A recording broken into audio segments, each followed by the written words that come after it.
The Boom experience is not just about putting on a production. It's about the family behind it. And it's about the people that put this together, that come out here for months and work in the heat of the day to build this thing as a gift that we give to all of you. And some of us are used to it because we've done this before. We're used to the lifestyle. We're used to the grueling, long, hard, laborious days, labor-filled days. And but often some people who come and are part of the Boom experience don't really understand it. Now, it's really grueling to be out here, for a couple of months ahead of time. It wears you down over time. But imagine how you guys feel now just on Saturday. Imagine kind of the most tired, the most hot, the most burnt out you felt. And then kind of project that over a long period of time. But now imagine that you're somebody like Max. And just before Max got here, there was a lot going on in his reality. And he's going to talk about a lot of it. But one of the things was that he's very close with many people in the Gaza Strip, and part of the Palestinian Authority in Israel. And the current conflict that's going on hit him directly in a very personal way. Personal friends, family that he really cares about. We're trapped in the middle of this terrible thing that's going on. And so here he was for 2 months dealing with this while I'm communicating with him about a Psytrance festival. And he's trying to justify in his mind why he wants to take time away from something that is about as real as you can get to come to a place that is about as beautiful, peaceful, and surreal as you can find. And I kept telling him it's because this is a unique place. It really is. This isn't just marketing slogan. This isn't just like trying to sell you guys a new soft drink. This is really about communicating that Boom is a social experiment and a real one, because it creates places like this where else do people from all over the world come speaking 31 languages on site, 150, 160 nations represented, come together for 1 week to learn, to share, to dance, to love, to grow. Now, maybe that sounds really idealistic, and maybe my inner hippie is really rocking today. But if you really look at it, this place is built with love. It is about love. Supposed to be no music. The people who work together as a crew are a family. All of you are our family. And all of us really, seriously, have the ability to change this world. We do. And our next guest is one of those lights in the distance that many of us see and many of us are following. He's a kind, wise person. He's a friend. He's a hell of a speaker. You never know what he's going to say. But we are extremely honored, to have my friend Max Igan here at Liminal Village. Give it up for Max Igan. Thank you, Charles. That was a wonderful introduction. Thanks for having me here, folks. It's a great honour to be here. I almost didn't make it. As Charles said, there's a lot going on in my life at the moment. I was actually supposed to go into Gaza Strip in July and spend Ramadan there, making a documentary about a young girl. But I kept waiting to book the flight to Europe to come and do Boom, and I kept saying, hang on, you might be able to book me from Cairo yet, if I can get entry into Gaza. But it started to get too late, and I said, no, just go ahead and book the flight. So they booked it, and then 4 days later, I got granted entry into Gaza. But the flight had already been booked here. Had I waited another 4 days, I would be in Gaza Strip now, trapped there with everybody else. So it's been an interesting experience. The whole the whole thing really did affect me. I was going to actually do a whole talk on Gaza. It fixated me so much. And as Charles said, when I came here, I felt like I'd stepped out of something that I really needed to be participating in. I felt like I was betraying my friends. But coming here has actually been quite a healing experience, because this festival is different to other festivals. Something that I've seen here is that people are really looking for solutions. It isn't just all fluff. You get that at a lot of festivals. There's a lot of drugs and a lot of fluff, a lot of new age. But there seems to be a lot of real talk about solutions here and real attempts to address the shadow. Because there is a big shadow. We've got a big problem in the world, folks. The world, that's us. Beautiful place. Beautiful place it is. It's an incredible planet that we live on. And it's a planet like no other. It really is. But we're not really doing the right thing by it. It's looking a bit of a mess at the moment. We've just not been paying attention.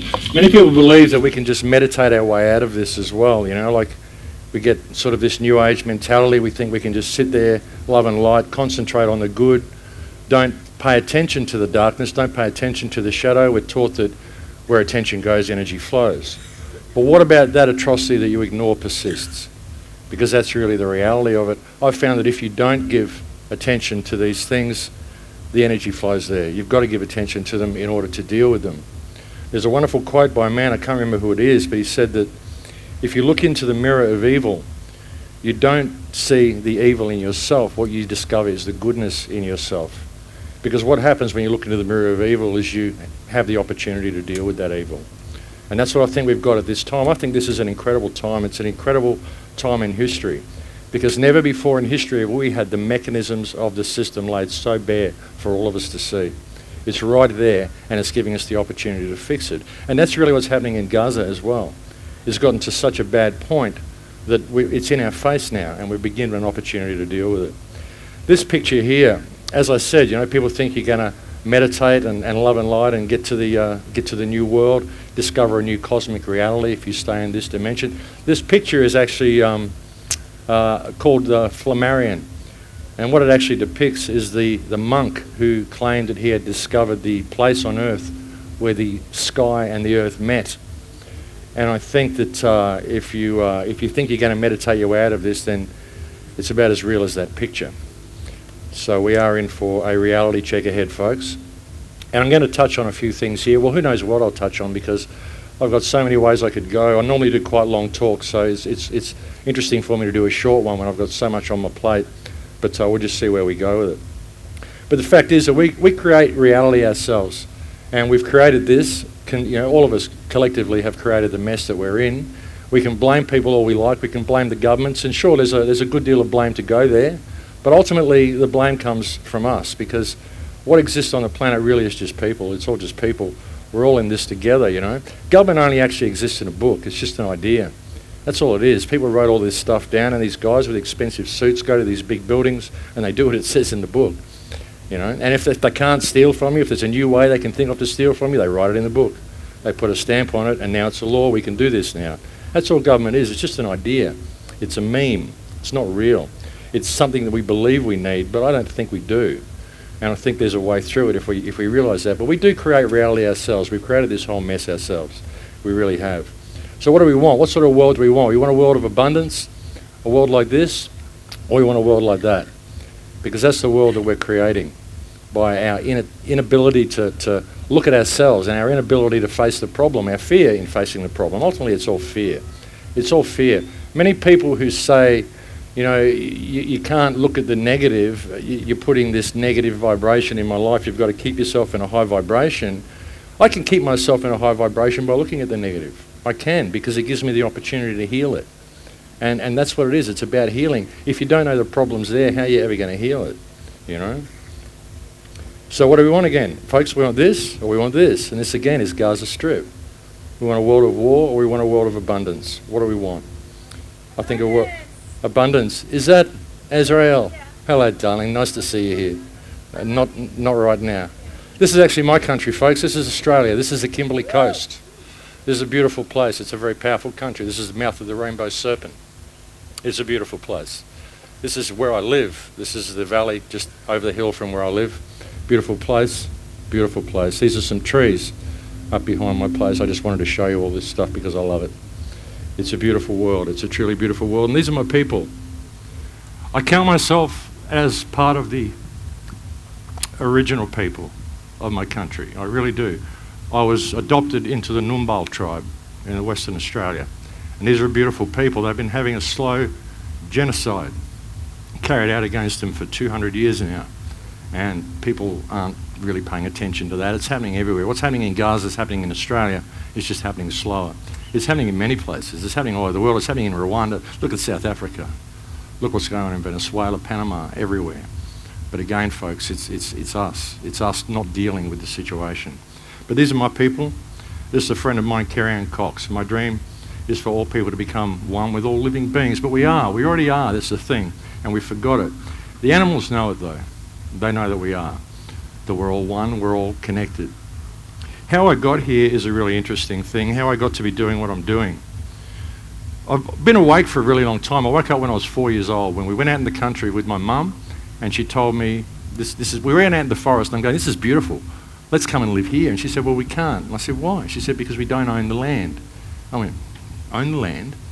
What do you mean own the land, Mum? And she said, well, you've got to own the land. I'm saying, well, who owns the land? And she said, the government owns the land. I said, how do they get it? She said, oh, you'll understand when you get older. And I went, no, I'm never going to understand this. And that's when I woke up that something was terribly wrong with the world. And I'm walking around in my yard with my teddy bear going, it's all fucked up, Teddy. I've been born into the wrong place. It's all fucked up. And with my little teddy bear, you know. And then I just went through life, bumbled along, worked as a musician my whole life and lived on the outside of society, expressing the art of my life because that's what I perceive my life to be. Art, an artistic statement, an artistic expression of creation, like everybody. That's what you are. All of you are artistic expressions of creation. And that's what we've lost. We've lost the art of our life, the art of ourselves, the art of living, the art of doing this, the art of abundance. There's a barrier. Barriers have been put there, but they're fiction. They're fictional barriers. The abundance is there and the oneness is there. I lived on the outside of society for many years as a musician, as just doing what I could do. And then when 9/11 happened, I thought, well, hang on, it's about time I started putting my research to use and starting waking people up to the fact that we've got some serious problems here. So I started hitting chat rooms and doing what I could to wake the world up and meditating and trying to find a way through it. And one day in 2008, I had this experience. I was sitting in my chair. I'll share this with you because you'll probably be open to it. But I was sitting in my chair and I had this experience where I found myself sitting within my heart, within the center of my heart. There was like a space in my heart. I'm sitting there and I'm looking out. I can see my body and I can see the outside of my body. It's all mesh and I can see a universe between myself and the outside of my body. Every cell in my body, every atom was a solar system. Every cell was a galaxy. Every organ was a supercluster. It was a whole universe. And I could see outside it. I could see the streets. I could see the walls of the house. I could see everything.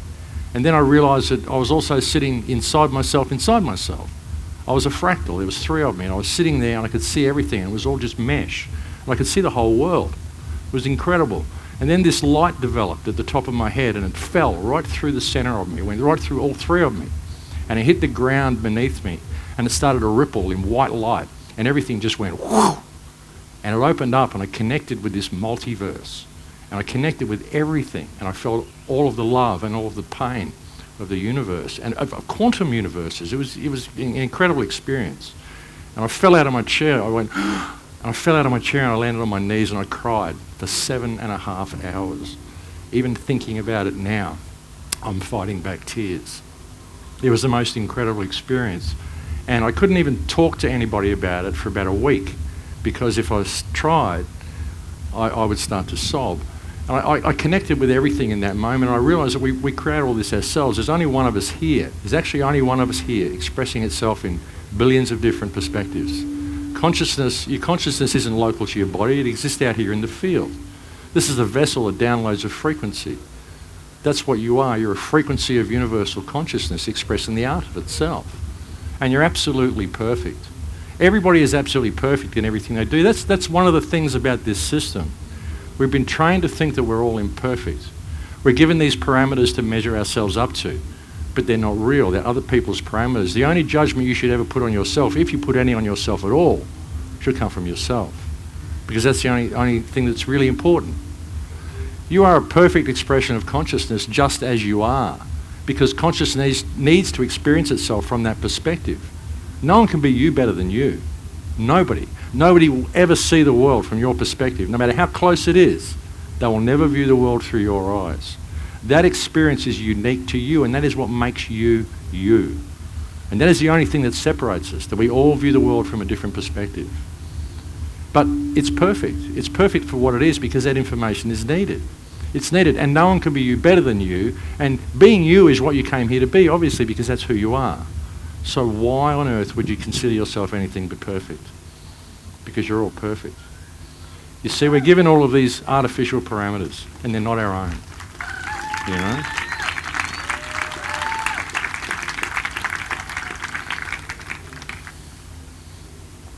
Whoa. This, I reckon, represents the state of human consciousness at the moment, folks. Given our society, given the state of wakefulness, and given where we could go, I think about this as where we are. And that's what's so important, again, about these type of gatherings and talking about this type of information and people discovering their own perfection. Because if we don't do something about this, if we don't do something about the situation of the world, we're going to sail off the cliff. I mean, we're sailing off the cliff now, and we need to pay attention to it. Of course, this is how it's done, folks. We'll run through the summary of the world, hey? This is my summary. This is, of course, all my perspective. All I can offer you is my perspective. That's all anybody can offer you. When you're listening to any researchers, that's all they can offer you is their perspective. It's important to remember that. You know, I mean, I used to go down the rabbit hole. I used to look for all the people to blame, the Illuminati, the this, the banking system, the this, the that, whatever. It's all external. It's all here. The change has got to come here. It really does. But this is how they do it. They send you to school. You stop feeling. You become these drones. And then, of course, when you leave school, they teach you what reality you should adhere to. That's the way they do it. And, of course, the people will believe what the media tells them they believe. Not even what the media suggests they believe. It tells you what you believe, and you believe it. It's the same with the education system. We're always trained to think in language. Have you noticed that? The whole education system is designed at the left brain, and you always think in language. So you only have this understanding of reality, which is based on your understanding of the language. And in languages like English, there are no real spiritual perspectives to be gained from this language. It's very hard to convey spiritual understandings to people. You look at the word Dharma. The word Dharma, you can follow do the right thing in the right way at the right time for the right reason, follow the path of Dharma, find your true place in the universe. You could write a whole book on how Dharma works to explain it to someone who speaks English. But if I'm in India and I speak Hindi, I just have to say Dharma and they know exactly what I mean. We don't have words like that. The language has been changed. We're trained to think in language. And so we have this limited understanding of reality based on the language that we've got. We're not taught that we're unique. We're taught that we're individual. What is individual? In divide you all. We're divided from each other, but we're not really. We're unique to each other. It's a different perspective, you see. But the people believe what the media tells them they believe. They believe everything's okay. They believe they should eat this rubbish that they're fed. We've got some problems there. Maybe the wedge, it's probably the wedge. I don't really need the wedge. You can turn that down. We're taught to believe, and then we're let out into this system of credit. We go down the credit trap. We go down the path of gain, thinking that that's what it's all about. Again, it's artificial parameters. It's other people's idea of what success is. We're taught that success is climbing the social ladder or it's economic gain, but it's none of the above. Success is health. Success is friendship. Success is companionship. Success is expressed in the art of yourself. That's what success is. I know a guy in Adelaide. He had a multi-million-dollar company, and he gave away all of his assets, gave his house to his wife, cancelled all his debts, and hitchhiked around the world. And he said he's never been happier. Now that he gave everything away, because all of that stuff was just tying him down. It owned him. That's the thing, the fraud of ownership. But that's what we do, folks. We go down the path. We get stuck in debt. We carry the debt around for us all our lives, and then we pretend to enjoy it. This guy's having a great time. He's got his remote control, his football, his team's winning. He's got his beer, his chips. He doesn't even notice he's chained to a wall of debt. And that's our society. That's Western culture to a T, that picture. David Dees, brilliant artist, absolutely brilliant artist. But what it is, folks, is people farming. That's what our governments do. They farm people.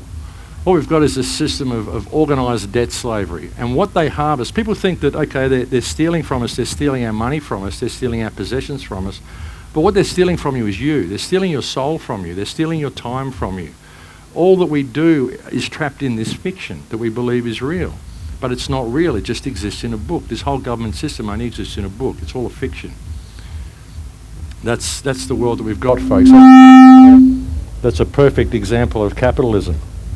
When you can enslave your fellow humans and rape the planet and be praised for your good business sense. See, what we've got is a sociopathic society. We've got a society that's trained. It's trained to produce sociopathic behaviour from within people, even if they don't want to be that way. Because we've got to profit all the time. We've got to make money all the time. We've got this barrier between us and the abundance of the planet, which is money. Money could work, but the money system that we've got, the fiat money system, it just doesn't work. We talk about it, we complain about it, we have protests about it, we write books about it, but we don't ever see any change. Why is that? We're not going to get change from government. See, that's the thing. This is all they do. They just churn out more money and keep it going. That's what government's for. Keeps you locked into the system, and that's the result. That's what we get, That's the sum total of our lives within this system if we work hard, and it's just not acceptable. And as I said, we can talk about it all we want, but it's not going to work. We can ask the government for help, of course, and they may give us some help, but it will not always be the help that you want. That's the thing. And it's hard to tell the kids these days because they're just too busy lost in the virtual world of texting, So we've got to think outside of the box, folks. We've got to think outside of the box and remember who and what we are. Now, I really believe that who and what we are is essential. It's the key to the whole thing. As I was saying before, this is a vessel just downloads a frequency. We're all in this together, in Lakesh. That's the thing. See, all of the problems that we've got, whether it's the government, whether it's the pollution, whether it's the oil spills, whether it's the war in Gaza, whether it's anything, it all comes down to a loss of self, a loss of us. These sorts of communities are great, but they only last for 6 days, and then we go back to the grind. What we've got to do is bring this back with us to the community, and we've got to start changing the way we interact with the people around us. That's the key to the whole thing. See, we can't address the government by using the parameters that it gives us, because it constructed those parameters to protect itself. The whole legal system is constructed to protect the government. It's not constructed to protect you. It'll afford certain things to you. If you get in trouble, you get in a fight or someone steals from you, sure, you can address it in that way, but ultimately it's there to protect itself, to stop you from ever addressing the system, because you're always acting within those parameters. So we've got to step above it. But how do we do that? We can only do that through united communities. This is what I've been suggesting the whole time in all the 7 years that I've been on air, that you've got to break down the barriers in your communities with all the people around you in the cities in which you live. These ideas of united communities in other spots, like building alternate communities here and there, working models, these are great ideas to a certain extent, but they isolate you from the community at large. We don't need to build an alternate community, we need to fix the one that we've got.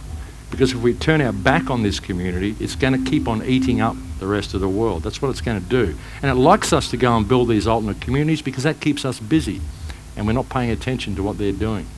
And we need to pay attention to it, folks. We really do. And that's the box we need to get out of. Who here doesn't own a television? Excellent, excellent. I haven't owned a television ever. Good on you, folks. Good on you. So that's how it works, folks. It's a big puppet show. The whole thing is a puppet show. Hegelian dialectic. You know all about this. Of course you do. Problem, reaction, solution. Like I said, what do you do if you want to build a police state? You create more crime. How do you create more crime? You create more laws.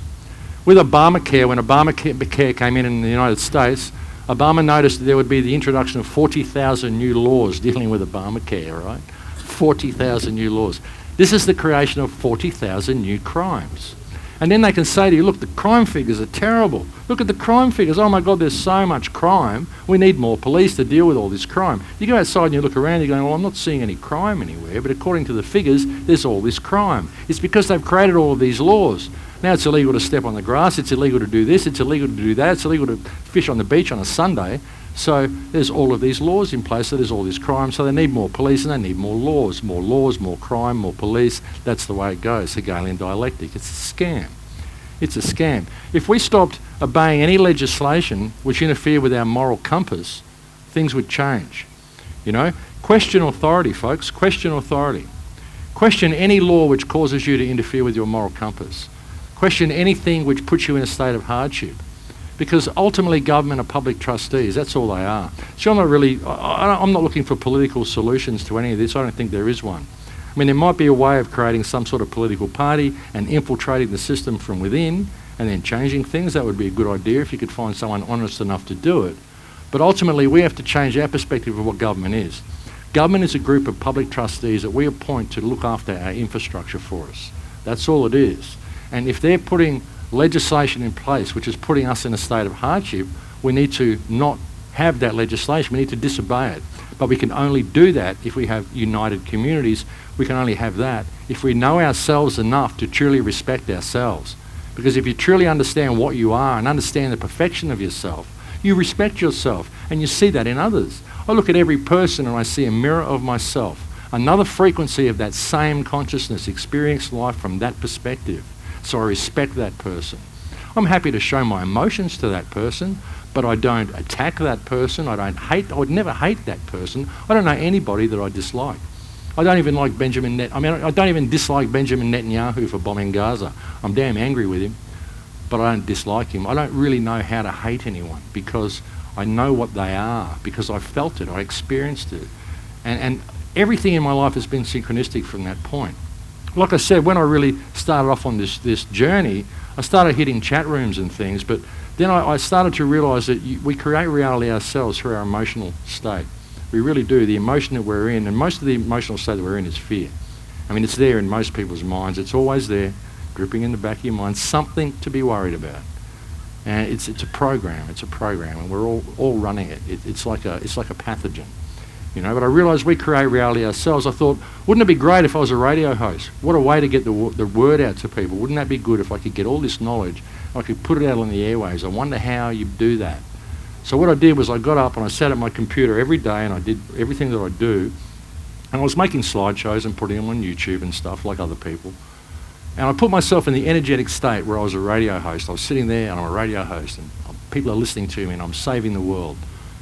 And within 6 weeks, I was contacted by a radio station in Kansas. Said, I saw one of your slideshows on YouTube, loved it, it was great. Do you want to come on the radio show and do an interview? I went, okay, no worries. Is this a hit piece, you know? No, come on. So I went on and did this interview and he said, that was great, they love you. Can you come back the next month and be my guest again? I said, okay, that's great. Can you come back and be my regular Wednesday guest? I said, okay. Within 1 month, the radio station said they love your voice, they love the Australian accent, we would like you to have a radio show. Within 6 weeks, I had a radio show after changing my energetic state. Because reality mirrors things back to you. That's how reality works. See, Hegelian dialectic, it works for us as well. That's the thing. They hijacked that and gave you the law of attraction. Law of attraction, wealth and abundance. Manifest with your mind, manifest in duality and do it for money. That's what it's about. But it's not what it's about, it's a hijack. What it's about is your heart. The electromagnetic language that is going on between you and reality all the time. It's an electromagnetic language, and if you listen to it, reality will steer you where you need to go. These conversations are going on, but we just don't know it. We don't realise it because we've never been taught this. It's instinct, you know, it's there, you know. Intuition, it's there, it's talking to you all the time, but you're not listening. And it happens to all of us, you know. That's one of the things we've been led away from. You know, we've been led away from so much stuff. That's another one, religion. Religion is an interesting thing because when you look at a lot of the problems that we've got on the planet, a lot of it comes down to ownership, the belief of ownership. And personally, I think ownership is a fraud. You can't own anything. You're only here for a little while. You may be using stuff for a while. You may have paid money for it. But, you know, it's not here. I mean, this computer, this is plastic. It's probably going to outlast me unless it's put through a crusher. So how can I own something that will outlast me? How can I own the Earth? The Earth's been here for 4.6 billion years. I've been here for 50, maybe 100 if I have a good run. You can't own it. It owns me. The same thing. You know, and if I won't leave home because of my computer and I'm scared someone will steal my computer, then the computer owns me. I'm locked to that spot by my computer. You know what I'm saying? It owns you. And it all comes back to this monotheistic religions. And I hope I'm not offending anybody's religious beliefs, but I think monotheistic religion and the belief of ownership is one of the biggest problems we face. Way back in the when, there was a covenant made between Yahweh and Abraham, where Abraham was promised the land of Israel. And at that moment, ownership was put in the mind of someone. But what happened when Abraham was promised the land of Israel is he was promised to have this little piece, and he was dispossessed of the entire earth, which is his heritage, because that is the heritage of everybody. And by believing you can own a piece of it, you're dispossessed of the earth. That's the way it works. And what these religious lines then did was they went out and they trained everybody else and dispossessed the entire world of their heritage. Borders only exist on a map. And races and countries and all of these things, these are constructs. There's people, different sorts of people, born with different attributes and different aspects. But ultimately we're all in this together. Countries are a fiction. We made it up. And it's this belief of ownership has kept us warring with each other and clawing for a piece of the earth that's going to be there after we die and belong to somebody else. And we've been doing this for thousands of years by the belief that we can actually own stuff. But we can't. It's a world of abundance, and this belief of ownership separates us from that, and it's been done through monotheistic religions. Right down the line. We believe we can own the earth, but we can't. She's a beautiful thing. She's alive, she's our mother, and we can't own her. She owns us. The Australian Aboriginals know this. They always say that they own the earth. They're custodians of it. But that's what it does. It separates us. We have these little boxes, these little domes, these little places that we call our own. We put fences around them, and that's our life. And it disconnects us from everybody around us. Communities like this would be better. It's a bubble. We live in these little bubbles of reality. We've got our little place, but it's just a bubble. And the people who believe they can just, meditate, that's another religion, the New Age belief system, that we can just love and light, meditate our way out of this mess, but we end up totally stressed out, it's not working, and we get the world that we've got today. So we've got to embrace the shadow, folks. We've got to face the darker side of ourselves. And that's what goes on in the world. That's why we have all of these problems, because all of these problems are giving us the opportunities to deal with them. So evil has to exist, because without evil, you don't have the opportunity to do good. Without evil, there's nothing to the experience. You've got to have the choice to go wrong in order to go right. It's what you do with the evil. That's the thing. It's what you do with it, but it's got to be there. Otherwise, what would it all be about, But there's things, it gets taken to a degree, it gets taken to an extreme. What the American native traditions call watiko, the possession, the spirit that makes us do things that we know are bad for us, but we do them anyway. What is that? What makes us do that? They call it watiko. And they say that is the origin of evil. Who knows? But we need to embrace that, folks, because that's what the powers that be do. It's a big game for them.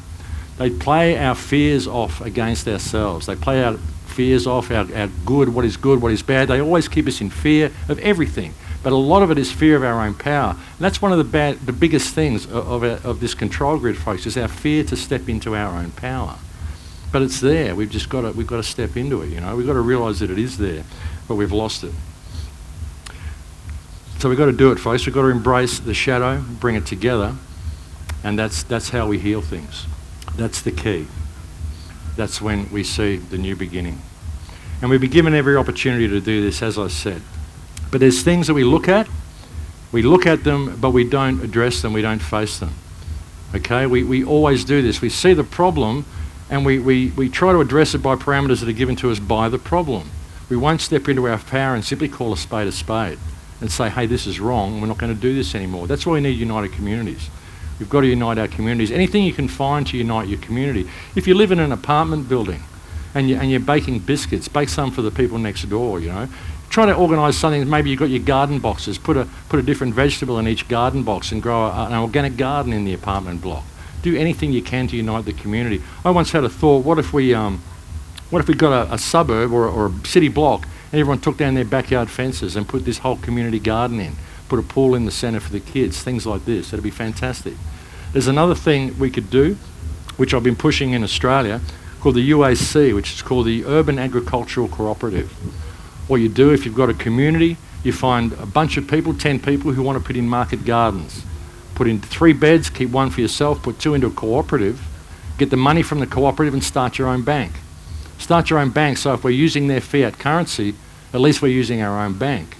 So start your own bank. We've got a program going in Australia in the Northern Rivers where we're trying to link up all of the primary schools, so they all put in market gardens. The school kids learn how to grow vegetables as part of the curriculum at the primary school, They send market gardens out from the primary schools. They start their own bank, which finances the whole education system in the area, so they don't have to toe the government line, right? We can still use their currency, we're forced to, but we can start our own bank. So that people are getting loans from this bank at 1% interest. If you're part of the cooperative, you get a little card, you can get a loan from that bank, which makes everybody want to be involved in it. And it steps us out of their system. You know what I'm saying? We've still got to use their paper for now, but that's okay. It's a stepping stone. We need to find stepping stones. See, people bringing ideas of new systems to us. I think it's very difficult to construct a new system, such as like the Ubuntu system. It might be great. It might work in theory, but it's hard to get the whole world to step out of one system and step into another. It's a scary thing. They're not going to want to do it. I believe that if we can change our moral compass and start always acting according to moral parameters rather than legal parameters, it'll be an organic thing. The system will have to change with us. There won't be a choice for it. Because we created this whole mess. We all created it mainly by our inaction. We got led away from ourselves, led away from the art of ourselves, and we got taught that all of this fiction is real. And that's what this time is. It's an awakening to the fiction. That's why it's such a fantastic time to be here. There's so many things that we have that we don't look at. We look at them, but we don't speak of them. It's just not allowed. It's taboo. Which brings me back to Gaza, and I want to talk a little bit about Gaza. I actually went to Gaza Strip in 2012. I wanted to know what was going on. Ever since I was a kid, I was fascinated with the place. Just the name Gaza, you know, it's this fascinating thing, you know. Like Z's. I was into Frank Zappa when I was a kid as well. But I always liked it, and I always wanted to go there. And it had always been in the news. And when I came to Europe in 2012, I got to England, and I was with a man called Ken O'Keefe. And this is what goes on in Gaza. Ken O'Keefe, a friend of mine in England, and he'd actually been on the Mavi Marmara, the ship that attempted to break the Israeli blockade in 2010, I think it was. 9 people were killed. It was quite an intense mission. And he got the key to the city when he did that. And I'm in London, and I'm thinking, hey man, let's go to Gaza. And he's going, well, you can't just go to Gaza. I'm going, you got the key to the city. What do you mean we can't go to Gaza, you know? He's going, well, yeah, true. So he's contacted some rebels.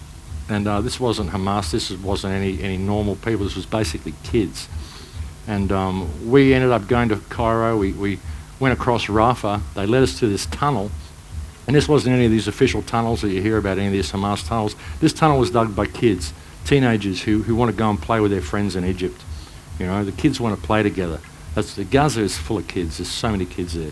And we got led to this tunnel, it was in this blown up building, it went down on an angle about like that, and then we crawled for over a kilometre, 50 metres underground for over an hour and a half, hour and a quarter, hour and a half underground on our hands and knees, just dirt about this high, crawling along, and we came up in this blown up building in Rafah.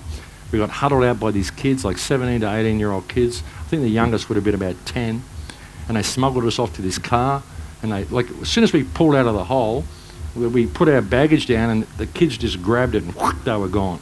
And we're, okay, and then we get led off and rushed across and shoved into this car a couple of blocks away, and all the kids came out of these buildings and pulled all of our luggage in the boot. Very, very organised. And suddenly we were spirited off to Gaza City. We rented an apartment and hung out for 10 days. So I'm walking around Gaza Strip with a video camera, videoing people and interviewing people, and ended up going up to the Ministry of Detainees and interviewing people up there. I gave a talk at the university. I'm going, where's all the terrorists, you know? And what I found in Gaza Strip was children. Hundreds and hundreds and hundreds of children. So many children in Gaza Strip, it's unbelievable. Ken and I built a schoolroom. This is my friend Omar. Omar's still alive in there at the moment. I spoke to him yesterday. Go Omar.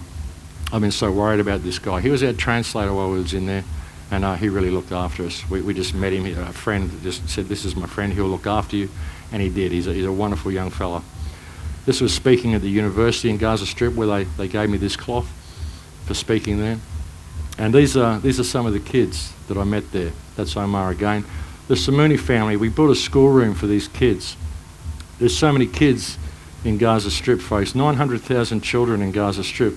You've got to understand this conflict that's going on there. Everything you've been told about Palestine's a lie. It's a lie.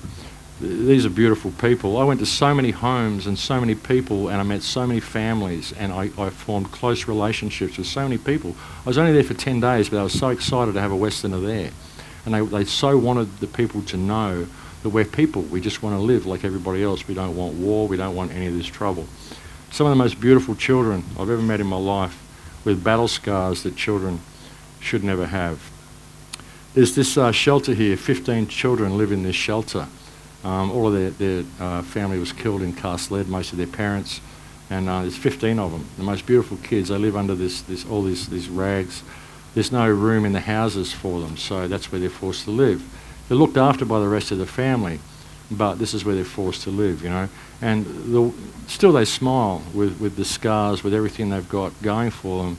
They're so happy to see you, and they hold so much light. This was my friend Mace. You notice she's not wearing a hijab. This is in Gaza Strip. This is a Muslim woman in Gaza Strip, okay? She's not having a hard time. She's not wearing a hijab. She gave me a hug goodbye. This is a Muslim woman, folks, you know? And these kids, they're just kids everywhere, you know? And this is Gaza, and this is what they're doing to Gaza now. That was the power station going off, you know? This war on Gaza is a war on children. It's a war crime, and it's a blatant war crime. Regardless of what anybody says, it's a war crime. And the scariest thing about this war crime is that all of our governments are approving of this war crime, folks. All of our governments haven't really done anything. They've all stood by it.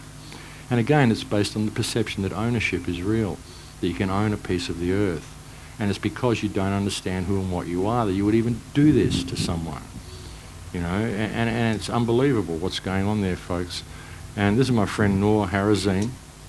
And this is Noor standing on the edge of what used to be a suburb. That's her down there in the left-hand corner. And there's people buried all under this. There's tens of thousands of people missing. And the ammunition that they're using, folks, I mean, like I said, I was going to come here and I was going to really go hard on this topic. But I'm not. I'm going to put it in the perspective it needs.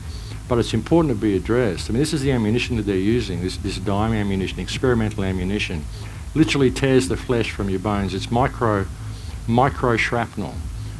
Bears you down to the skeleton but doesn't damage the room. You know, this is insane weaponry. Personally, if I was given this type of weaponry by my commanding officer and asked to use it, I'd smash him in the face with a rifle butt, drag him by the scruff of the neck off to the nearest police station and throw him on the floor.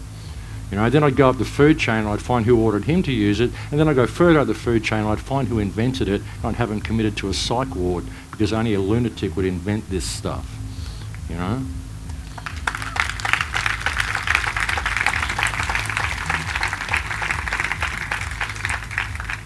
These are the children that I built the schoolroom for. These are beautiful kids. A little girl in the middle there, Noor, a little 8-year-old girl.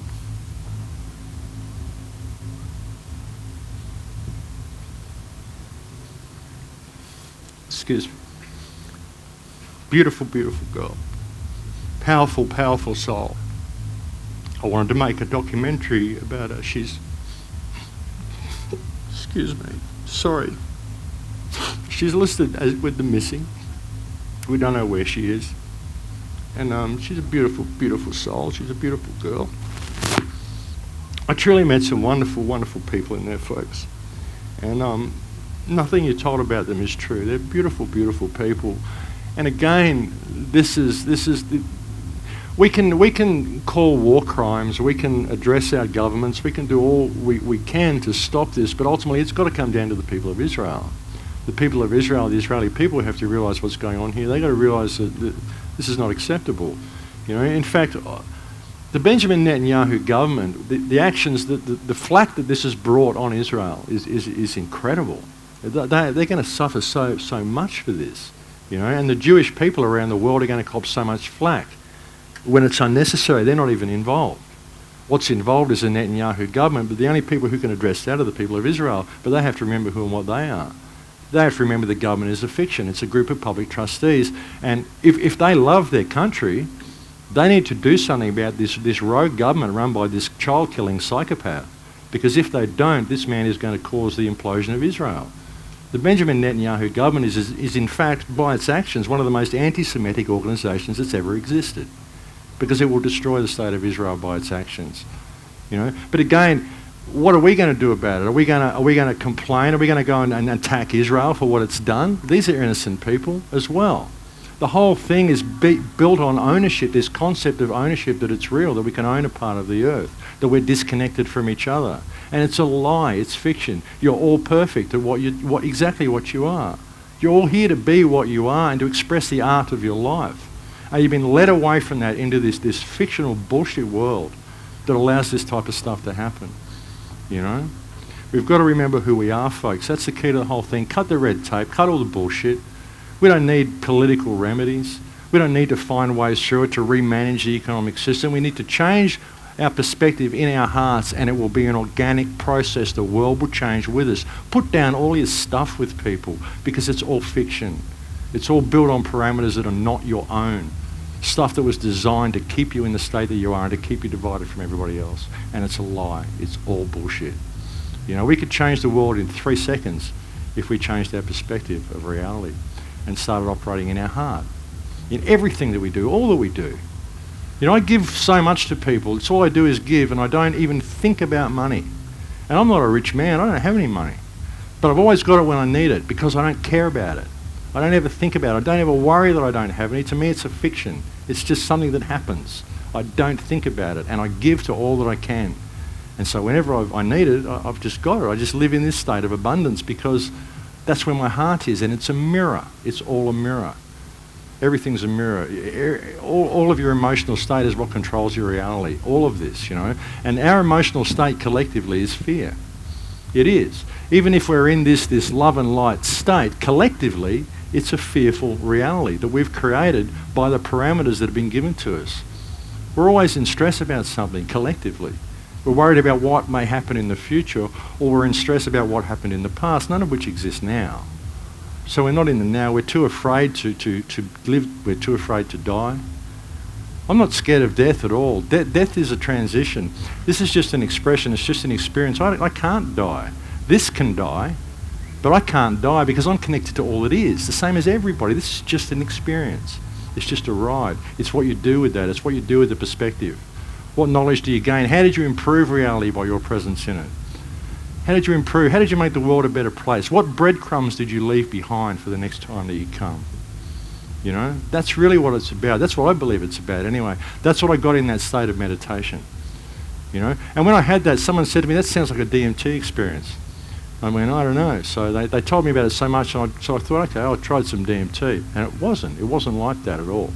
But DMT is an interesting thing, isn't it? DMT is the code you can use to access the tryptophan and everything. The tryptophan in everything is the antenna. And you can, if you had the DMT flowing in your body the way it's supposed to, and your pineal gland was open and it was being distributed the way it's supposed to, I believe that you could access and communicate with all of reality via the tryptophan that's in everything. And it's called instinct. It's what we call instincts. Animals have these. When a tsunami comes, the animals all leave and run to the high ground. A lot of tribal cultures leave and go to the high ground as well, because they know, because they can read the universe energetically. We've lost all of that. A lot of the reason we've lost it isn't just due to our diet. A lot of it is due to our left brain education, the fact that we think in language. The right brain just isn't active anymore. Well, it is in a lot of people, but it isn't in a lot of people as well. You know, so I think that's a big part of it. You know. So we're getting there though, folks. We're getting through all this stuff. Full Circle Project was another project that I had planned for this year. See, I had all these plans for this year. I had a plan to save the Amazon. I was going to start the Full Circle Project, and I was going to start this big buyback scheme for the Amazon rainforest. But then I realised there's so much more. What happened was I found out that there's this... I was having so many difficulties putting this film together. I went there last year, I started creating a documentary. I'm having so much trouble getting it to flow, and I couldn't figure out why. I thought, well, I need more information. So, of course, a trip manifested to come and get more information. And then Gaza Strip happened, and then I found out about this as well. The Peruvian government has spent like $75 million just on promoting this Camasí gas project, which is a multi-billion-dollar project. So there's no way with anything I'm going to do with the Full Circle Project is to be able to raise the money to deal with this sort of problem. So the Full Circle Project had to be adopted to something wider. And then Gaza happened.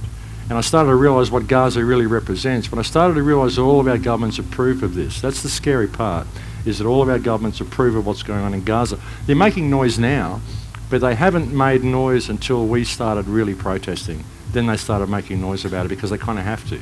because they know we're going to vote them out if they don't. Excuse me. So they've started making noise. But the scary part about it is that what's going on in Gaza is a planned ethnic cleansing. Okay, it's not a war, it's a planned ethnic cleansing. I don't care what they tell you.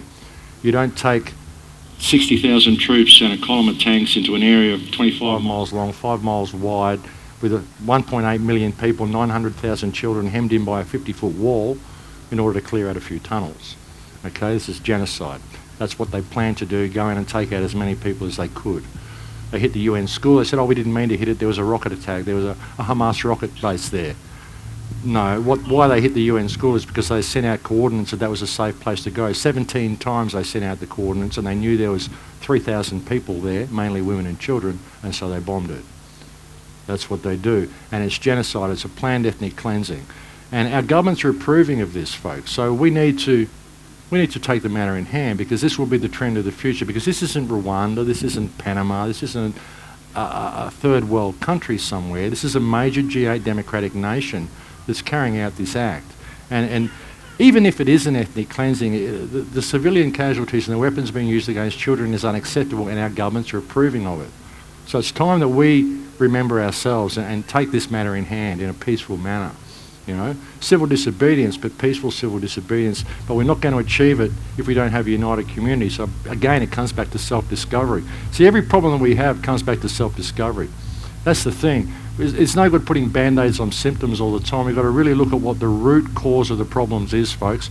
And whatever you look at, whether it's pollution, whether it's the whaling, whether it's Gaza, whether it's mining with coal seam gas mining, starvation, homelessness, whatever it is, it's usually done by companies that are allowed to get away with this stuff due to legislation that's been put in place by government, and government is allowed to do that because we have forgotten, we've been trained to forget, the government are simply public trustees that must do what the people demand. But they've kept us so divided that there's no way we can deal with that. They've done it through multiculturalism as well. I mean, I love multiculturalism, I love multiple cultures, but let's keep the cultures where they belong. Why would someone want to move to one country? Like, why would someone from Thailand want to move to England and then create the Thailand sector in England? Why would England want to move to Thailand and create the English quarter? If you're going to go to Thailand, become part of the culture so that the culture remains there. Because everywhere you go when you travel now, it's the same as everywhere else. Multiculturalism is in fact homogenising the whole planet, and it's dividing all of our communities because people are kept in these little bubbles, and you can never unite your community. You know what I'm saying? The people come, they get given all these subsidies by government, and so they think the government's great. All the locals don't like the newcomers because they get all the subsidies they don't. They don't even know about it. So you can't ever unite your communities. That's what it's all about. So we've got to look to a higher harmonic. And the higher harmonic is here, in Lakesh. In Lakesh, I'm another yourself. That's the key to the whole thing. Every radio show I do, I finish with that. In Lakesh, I am another yourself. We are all each other. And if we can realise who and what we are and see the perfection of ourselves, and we can see it in others, all the barriers fall away. It doesn't matter what race you are, doesn't matter what colour you are, doesn't matter what religion you choose to adhere to. Ultimately, we're just people. We're all different frequencies of the same consciousness, and we can do this if we realise that. I really believe that if you have stuff with people, if you don't like people, it's because you don't know yourself. That's the key to the whole thing, folks. It really is. There's so much more I was going to say. Like I said, with these talks, I've got another 1,000,000 slides to get through. But we can do it, folks. Embrace the warrior spirit. Shoot an arrow of love at the world. We can do that. But we've got to bring back the warrior spirit. The men have got to step up to this. We've had a lot of bringing back the divine feminine, and we've needed to because it's been so suppressed in this patriarchal society. But the bringing back of the divine feminine has been done in such a fluffy way that we've created a lot of fluffy men along the way as well. So it's time to bring back the divine masculine. It really is. We've got to step into our masculine power, folks, and we've got to stand tall and protect our women, protect our families. You know, civil disobedience, but in the right way. There's a beautiful quote. We do that, we can create any reality we want, folks. Once we step into our power, bring back the divine feminine, but don't lose the divine masculine in the process, because we need you. We need the men to stand up. We do. She wants us to. The Gnostics, according to the Gnostics, anyone here familiar with Gnosis, the Gnostic teachings, the Sophianic myth? Anybody know the myth of Sophia? Well, the myth of Sophia, the earth is a living organism that we call Gaia, the Gnostics called her Sophia. They say she can correct the imbalance of the evil that is on her, but she needs a certain percentage of the human race to step up with her. And I believe that's why this awakening is happening, because people are becoming active, because she's correcting herself. But we have to step into it. We have to step into our divinity, folks. We really do. We've got to step into it, or that's where we're going to go. That's where we're going to go. That's where we're going to go. We're there now. We're just going to keep going if we don't step into it. And we can. We can step into the whole thing. Beautiful artwork, Adam Scott Miller. Here it is, folks. Civil disobedience is not our problem. Our problem is civil obedience. Our problem is that numbers of people all over the world have obeyed the dictates of the leaders of their government and have gone to war, and millions have been killed because of this obedience. Our problem is that people are obedient all over the world in the face of poverty, starvation and stupidity, and war and cruelty. Our problem is that people are obedient while the jails are full of petty thieves and while the grand thieves are running the country. That's our problem. So folks, embrace the divine masculine. We can deal with any chaos in front of us. We can do it. All right, everybody, give it up for Max Igan. Show this man some love. Free Palestine.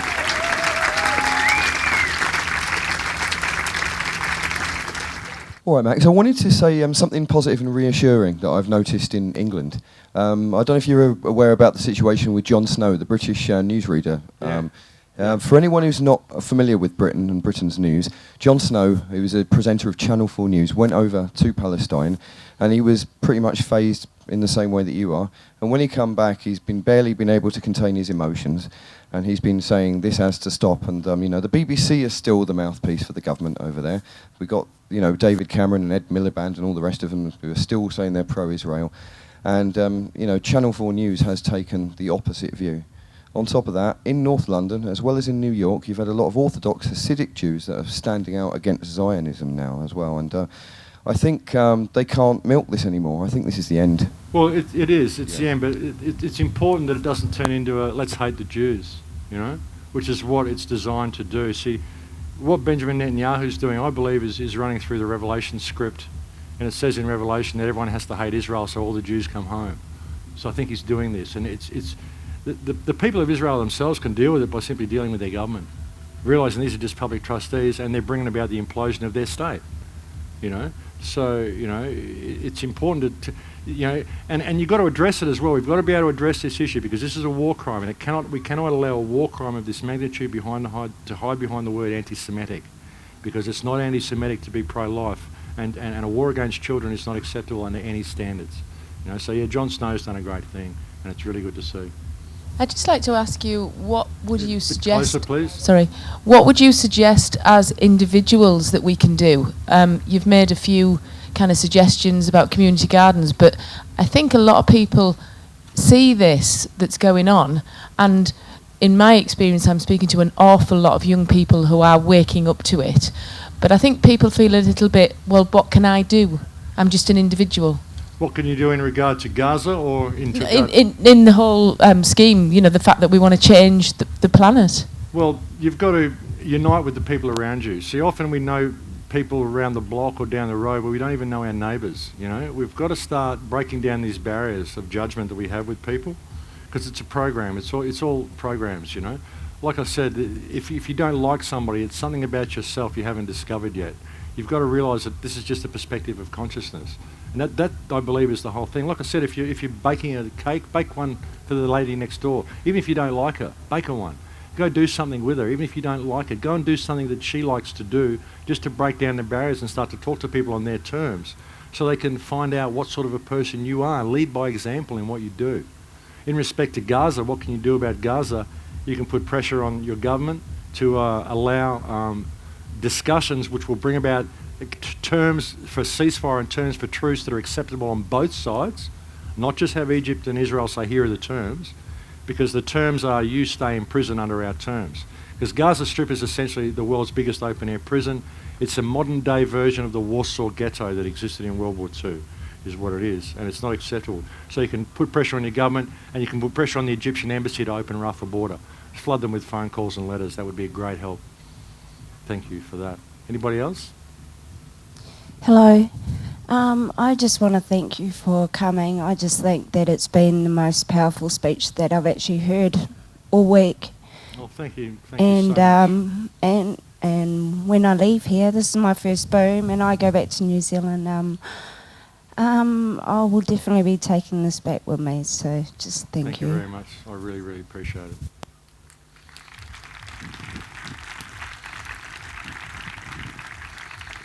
Hello. Hello. I really enjoy your speech.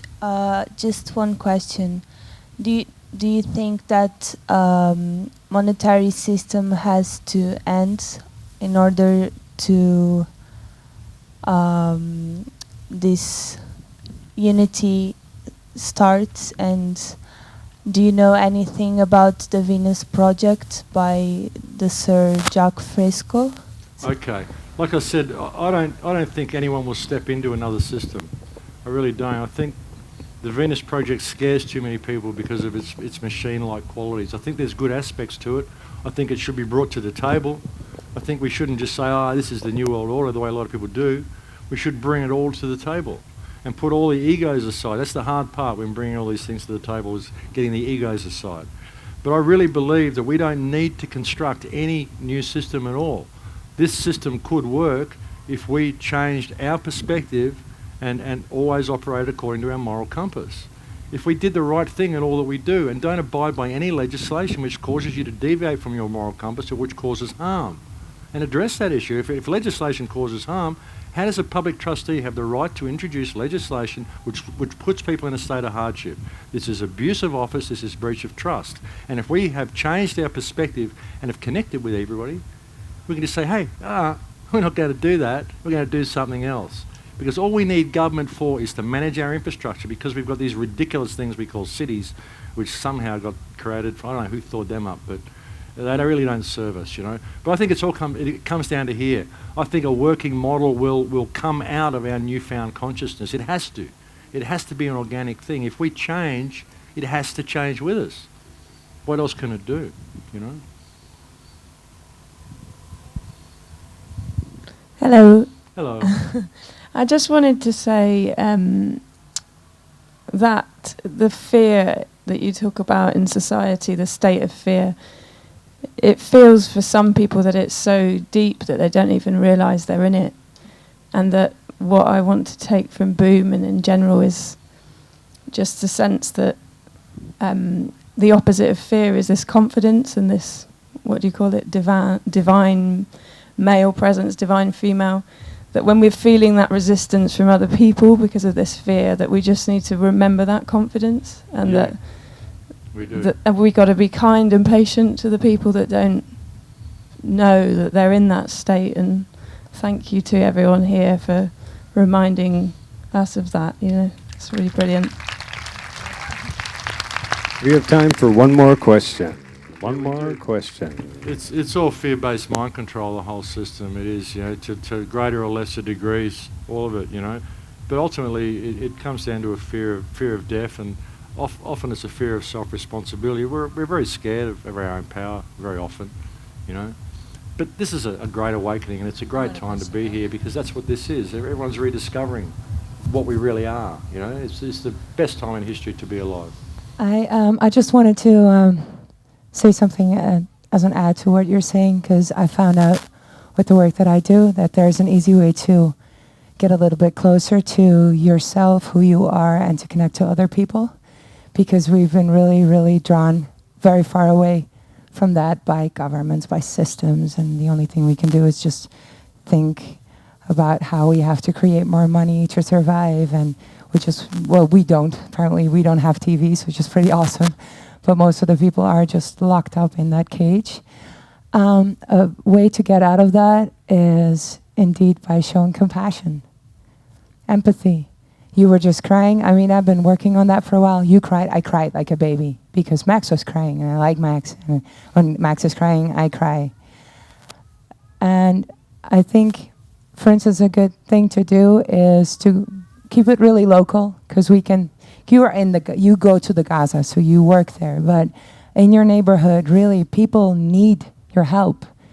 Just go out of your house, knock the neighbor's door and ask them what they need. It's going to be a bit awkward at first, but when you do it and you see the response and you get that certain emotion that comes with it, your life is going to be changed from that moment on. And because you start a relationship with that neighbor, you will probably do the same thing soon, later, maybe even in contact with someone in a bus. Maybe when you're, like traveling, you start opening your eyes, communicating easier, laughing, smiling easier, and then it will change, because then we connect, and then we realize that that is essence.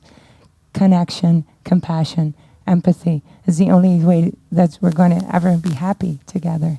It's not about what you can fix 10,000 miles away from you. It's what you can fix in that few square meter that you're living at. It's simple. It's really simple. Thank you, Max. I am blown away by your talk. Well, thank you, Don. It is something, actually, that's very significant what you just said. In that experience that I had, when everything went woof, when I started crying from that meditation, what I found was the very fabric of the matrix, the very fabric of reality itself. If energetic substance can have an emotion, it's compassion. That is the very fabric of reality, because without compassion, atoms couldn't even bind together if they didn't have compassionate relationship with each other. And empathy is your interface.